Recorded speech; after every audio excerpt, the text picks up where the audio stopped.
Hi sir.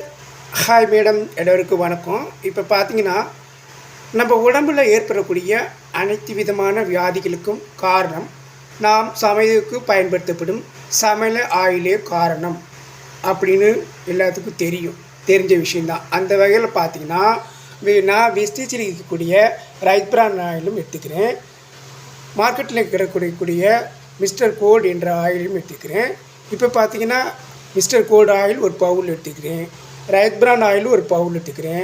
அதை demo பண்ணுறதுக்காக 2 chicken கொழுப்பு பீஸு எடுத்துக்கிறேன். இப்போ என்ன இது ஒரு டெமோ அப்படின்னா, இப்போ உடம்புல எப்படி வந்து நம்ம அந்த கழிவுகளை அகற்றுது, உடம்புல உள்ள கொழுப்பை எப்படி கரைக்குது, இதயத்தில் அதிகப்படியான கொழுப்பு இருக்கிறத கரைச்சி எப்படி வந்து நம்ம இதய அடைப்பிலேருந்து நம்ம எப்படி பாதுகாக்குது அப்படிங்கிறத வந்து சொல்லும்போது எல்லாத்துக்குமே ஒரு டவுட்டு வருது.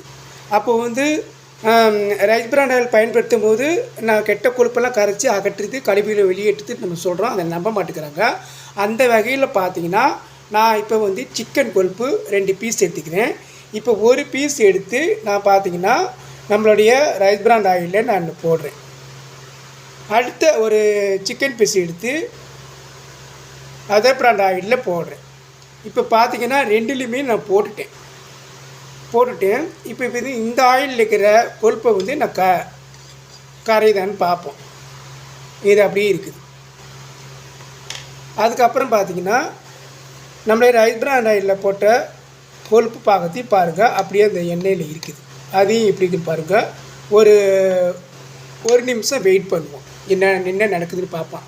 இப்போ பார்த்தீங்கன்னா இப்போ ரைஸ் பிரான் ஆயில் வந்து எப்படி பயன்படுத்தணும் அப்படின்னா, அதை வந்து நம்ம பயன்படுத்தும் போது கம்மியாக பயன்படுத்திக்கலாம். நமக்கு வந்து இந்த டேஸ்ட் என்ன சிக்கன் சமைச்சாலும் சரி, மட்டன் சமைச்சாலும் சரி, மீன் சமைச்சாலும் சரி, அதுக்கப்புறம் எந்த ஒரு பதார்த்தம் நம்ம சமைச்சாலும் நமக்கு வந்து அந்த டேஸ்ட்டு வந்து அப்படியே கிடைக்கும். அதுக்கப்புறம் பார்த்திங்கன்னா அதர் பிராண்ட் ஆயிலில் நீங்கள் சமைக்கும் போது அந்த பார்த்திங்கன்னா அதோடய டேஸ்ட்டே அப்படியே என்ன சமைக்கிறோமோ அந்த டேஸ்ட்டு கிடைக்காது. அந்த ஆயிலோட டேஸ்ட் தான் நமக்கு கிடைக்கும். அப்படி இருக்கும்போது ரெண்டாவது என்ன பண்ணினா, ரைஸ் பிரான் ஆயில் வந்து நம்ம உடம்புல உள்ள அதிகப்படியான கழிவுகளையும் வெளியேற்றுது, சிறுநீரகம் நன்றாக போகிறதுக்கு நமக்கு பயன்படுது. அதுக்கப்புறம் பார்த்திங்கன்னா கணையத்தில் உள்ள அழுக்கு வெளியேற்றி அந்த கணையம் வந்து நல்லபடியாக செயல்படுவதற்கு இந்த ரைஸ் பிரான் ஆயில் பயன்படுது. முக்கியமாக சொல்லப்போனால் என்னென்னு பார்த்திங்கன்னா, ஹார்ட்டில் அதாவது இதயத்தில் அதிகப்படியான கொழுப்பு போவது தடுத்து கரைச்சி அதை வெளியேற்றுது. இதய அடைப்பிலிருந்து நம்மளை பாதுகாக்குது. அதாவது ஹார்ட் அட்டாக்னு சொல்லுவாங்க இல்லையா, அந்த உயிரிழப்பிலேருந்து நம்மளை வந்து பாதுகாக்குது அப்படின்னு நான் சொல்லிக்கிறேன். இப்போ இது என்னன்னு பார்த்தீங்கன்னா, இப்போ பாருங்கள், அதர் பிராண்ட் ஆயிலில் போட்ட கொழுப்பு பாருங்கள், அப்படியே கரையாமல் எந்த ஒரு மாற்றமும் இல்லாமல் நான் எடுத்து போட்டது அப்படியே இருக்குது. ரஃப்பாக இருக்குது பாருங்கள், கரையக்கூடிய தன்மையும் இல்லை, ஒரு இலகு தன்மையே வரல, அப்படியே ரஃப்பாக இருக்குது.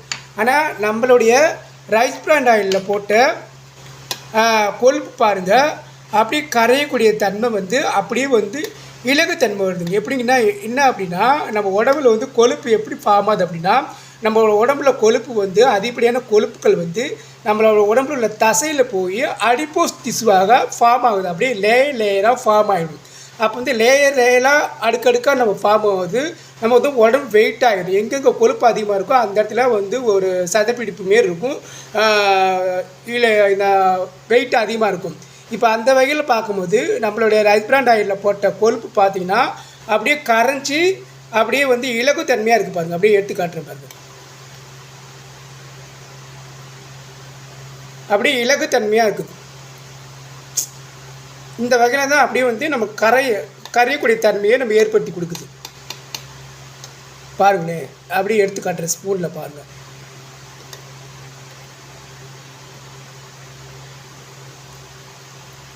அப்படியே பாருங்கள், அப்படியே சாப்பிட்டா அப்படியே இலகுத்தன்மையாக வருது பாருங்கள், அப்படியே நூல் மாதிரி விழுது பாருங்கள்.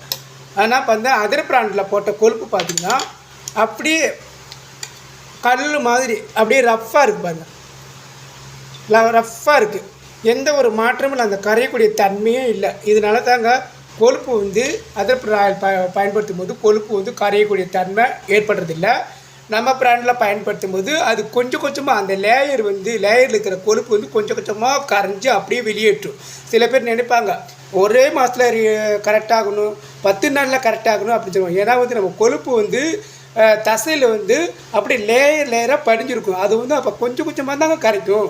அப்போ வந்து நம்ம ஆயிலை வந்து ஒரு 2-3 மாதம் பயன்படுத்தும் போது நமக்கு ஒரு நல்ல ஒரு ரிசல்ட் கிடைக்கும் அப்படின்னு சொல்லிக்கிறேன். அதனால் வந்து ரைஸ் பிரான் ஆயிலை பயன்படுத்துங்க.